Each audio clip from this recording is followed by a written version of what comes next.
Tudo bom, turma? Sejam bem-vindos para mais um bloco da nossa aula. Nós vamos seguir aqui falando a respeito do dimensionamento dos condutores, né, mais especificamente os condutores fase.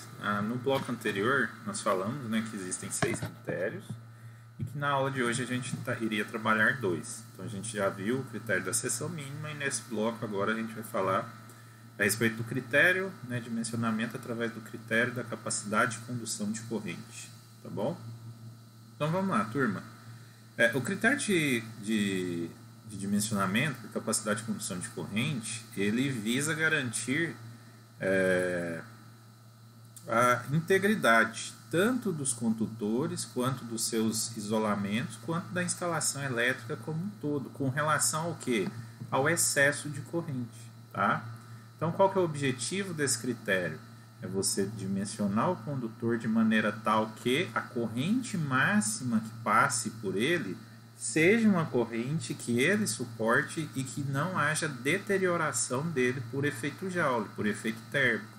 Que ele não sobreaqueça e dessa forma ele venha, né, a sofrer algum tipo de dano e causar danos tanto à instalação elétrica, quanto aos equipamentos, quanto aos seres vivos que estão ali próximos à instalação, tá?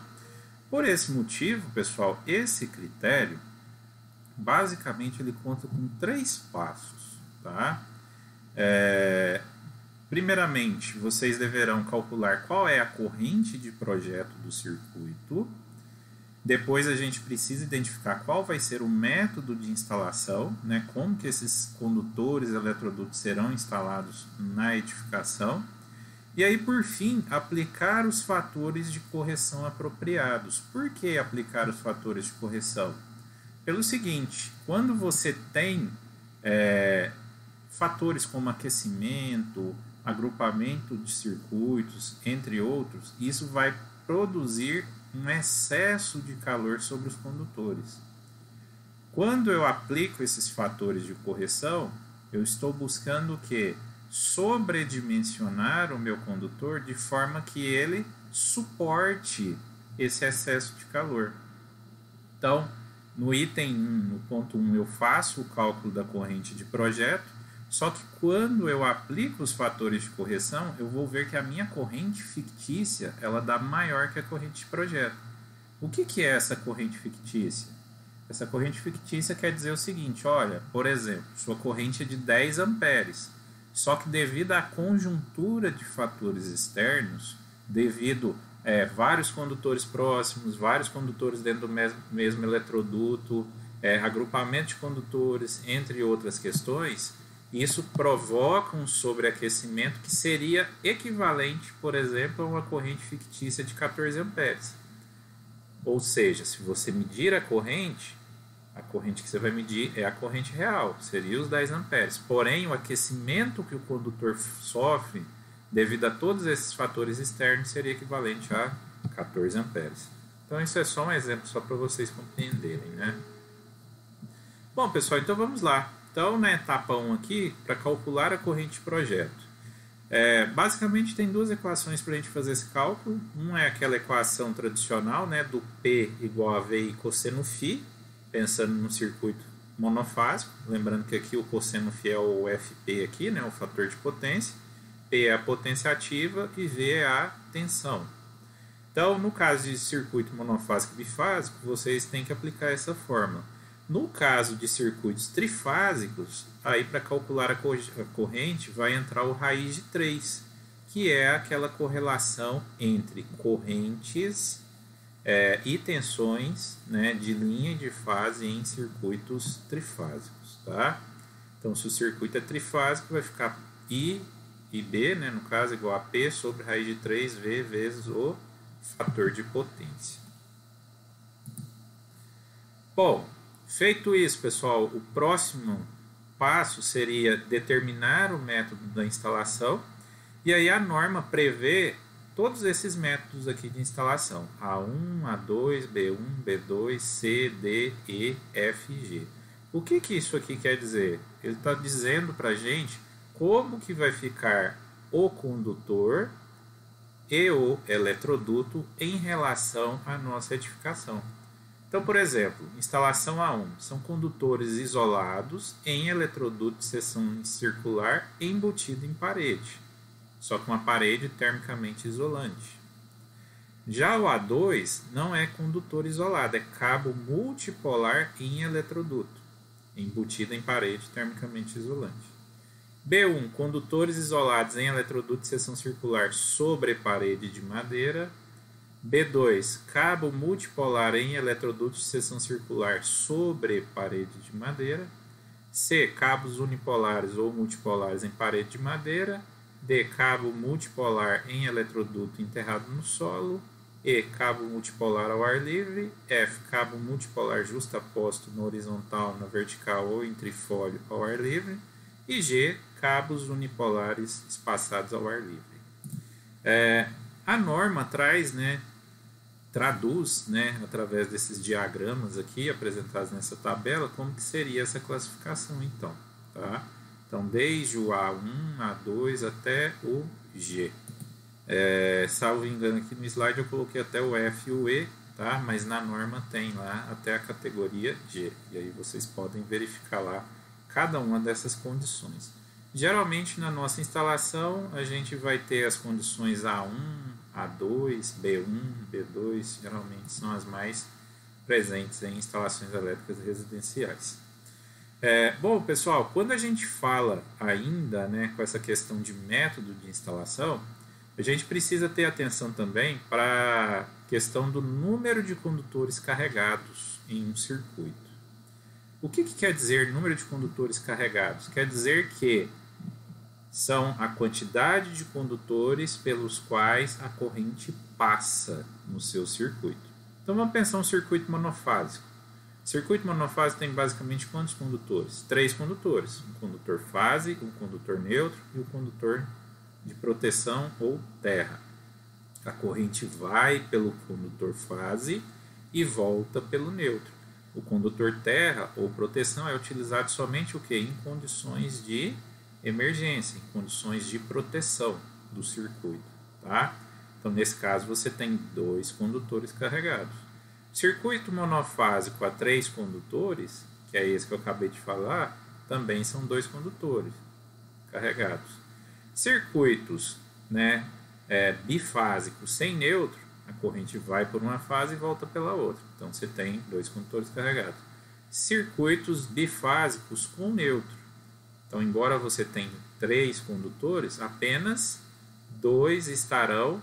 Aliás, um bifásico com neutro, você tem 2 condutores carregados fase e um condutor carregado neutro. Então, você tem 3 condutores carregados. Circuitos trifásicos sem neutro, você tem 3 condutores carregados, a corrente vai e volta pelas 3 fases, vai para uma fase e volta pelas outras 2. E circuito trifásico com neutro, você vai ter ou 3 ou 4 condutores carregados, a depender do esquema de ligação e da condição de equilíbrio das cargas. Bom, pessoal, então calculamos a corrente de projeto, definimos, visualizamos qual é o tipo de instalação. Então, o último passo é aplicar os fatores de correção. E aí, os fatores de correção, turma, a gente vai ter basicamente 4 fatores ali que são destacados pela norma. O primeiro fator é o fator de correção para a temperatura, ou seja, são os efeitos da temperatura ambiente externa sobre o condutor. Se é um ambiente que está muito quente, muito calor, isso vai afetar, vai fazer com que o condutor aqueça ainda mais. Fatores de correção para agrupamentos de circuito, esse fator também é extremamente importante, porque é a principal condição que você tem dentro de um eletroduto. Na maioria das vezes, o seu eletroduto ele nunca atende apenas um único circuito. Provavelmente ele vai atender 2, 3, 4, até 5 circuitos, tá bom? Fatores de correção para a resistividade térmica do solo. Esse fator aqui é válido quando você tem circuitos em eletroduto enterrados no solo. E os fatores de correção de agrupamento de eletrodutos enterrados, tá?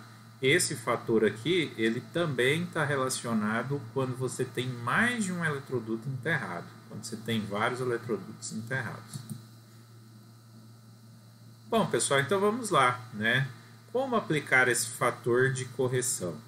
Então vai depender da condição. Primeiramente, né, o que você tem que levar em consideração é qual tipo de condutor que você vai estar utilizando. Se é um condutor de PVC, se é um condutor de EPR ou XLPE, em ambiente, né, ou seja, fora de solo, ou PVC ou EPR XLPE enterrado no solo. A partir daí, você vai ter o que? As condições de correção de temperatura desses condutores. Então, geralmente, considera-se para linhas subterrâneas, ou aliás, considera-se para condutor exposto ao ambiente, ao ar livre, né, temperaturas de referência 30 graus, acima ou abaixo disso você aplica fator de correção, e condutores em eletrodutos enterrados, né, em solo, você considera a temperatura de referência de 20 graus. Então, acima ou abaixo disso, você vai aplicar o fator de correção. O segundo fator, então, é o fator de correção relacionado com agrupamento de circuitos. Esse fator aqui, pessoal, ele é extremamente importante. Por qual motivo? Porque você vai considerar qual é o número de circuitos ou cabos multipolares dentro daquele eletroduto. Tá? Então, se você tiver um único cabo dentro do eletroduto, apesar do tipo de instalação aqui, você sempre vai ter um fator unitário, exceto nesse caso aqui de camada única no teto. Tá? Quando você tem mais de um circuito, você já tem que obrigatoriamente ver qual que é o tipo de instalação e aplicar o fator de correção. Então veja aqui nesse exemplo. Por exemplo, ele está considerando 3 circuitos. Para essa categoria 1 aqui, um feixe ao ar livre ou sobre superfície embutida em conduto fechado, tá? Eletroduto. Então, nesse caso aqui, aplicaria este fator de correção, tá? Dependendo da quantidade de circuitos ou dependendo do tipo de instalação, você vai variar esse fator. O outro fator também, pessoal, que pode ser utilizado como agrupamento de circuito é a tabela 43, tá? A tabela 43, ela leva em consideração quando você tem as instalações do tipo C, E ou F. Geralmente são instalações ali que se referem, né, a agrupamento de mais de uma camada de condutores, tá bom? Só que valendo nessas instalações C, E ou F. Neste caso aqui, se você não utilizar esta tabela anterior, que vale para essas instalações aqui, você vai ter que utilizar esta tabela aqui quando você tem vários fatores de agrupamento aqui devido à quantidade de cabos multipolares por camadas, tá? Então, isso aqui é mais utilizado quando você tem cabos em bandejas, tá? Então, vamos supor que você tem uma instalação onde você tem uma bandeja e você tem aqueles cabos lá e aqueles cabos formam camadas, né? Você pode ter lá, por exemplo, uma camada com 3 circuitos e 3 camadas de 3 circuitos. Então, você teria que utilizar um fator de correção de 0,57, por exemplo. Então, na condição anterior, você tem aqui a condição específica, né, de circuitos sem serem camadas, tá? Se eles tiverem camadas, você não adota essa tabela aqui, você vai adotar a tabela 43 para esse fator de correção K2. Uma outra condição seria se essas camadas estivessem dispostas em solo. Se estiver camadas em solo, você não adota nenhuma das duas tabelas anteriores. Aí você vai adotar a tabela 44, tá? E aí ela especifica aqui quais são os números de circuitos e as distâncias entre estes cabos, tá? As distâncias mínimas que elas precisam obedecer aqui, né? Considerando estas camadas, ok? Se você não quiser usar nenhuma das tabelas, turma, você também tem essa equação aqui para determinar esse fator de agrupamento K2, tá? Então, caso você tenha uma condição em que as tabelas não te atendem ou que você está confuso sobre qual tabela utilizar, você pode usar esse princípio aqui, de considerar que o fator de correção vai ser 1 sobre a raiz quadrada de n, sendo n o número de circuitos ou cabos multipolares, tá? Então, você tem essa opção também de aplicar este fator de correção, ok? Bom, pessoal, falamos sobre o K1, fator de correção de temperatura, falamos sobre o K2, fator de correção de agrupamento de circuitos. Agora a gente vai falar do fator de correção de resistividade térmica do solo, que é o nosso K3, tá? Esse tipo de fator de correção, ele só é aplicado quando você tem cabos enterrados em solo, tá? Neste caso aqui, o que ele está considerando? Ele está considerando a capacidade que o solo tem em dissipar aquela energia térmica. O quanto o solo consegue absorver aquele calor do condutor e aí dessa forma melhorar ou não o resfriamento desse condutor, né? Basicamente seria isso, tá? Então, o que a gente considera aqui? Por exemplo, né? Se você tem um fator de resistividade térmica do solo diferente de 2,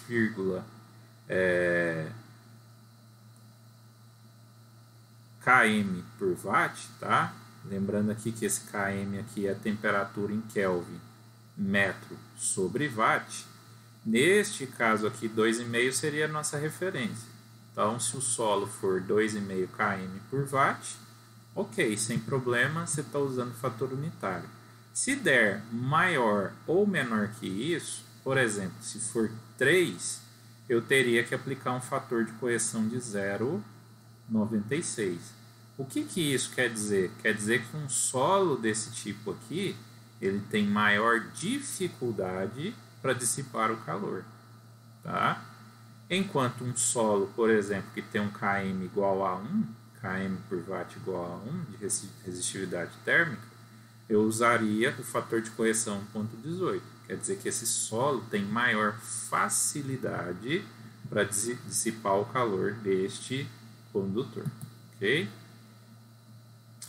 Bom, pessoal, e aí por fim a gente tem o fator de correção K4, tá?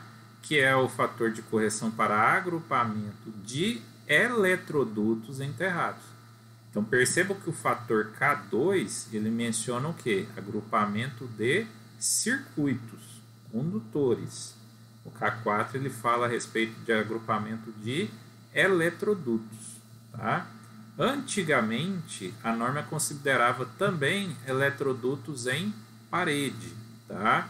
Porém atualmente, depois da última revisão da norma, ela passa a considerar essa questão de agrupamento de eletrodutos apenas nos casos de eletrodutos enterrados. Então, se você tem eletroduto ao ar livre ou eletroduto embutido em alvenaria, entende-se que a própria alvenaria ela produz um isolamento térmico necessário, né, para evitar aquela interação de calor entre os eletrodutos. E aí, nesse caso aqui, você vai ter aqui qual que é o número de eletrodutos que você precisa corresponder, e a partir desse número de eletrodutos, você vai ter aqui o espaçamento entre eles, tá?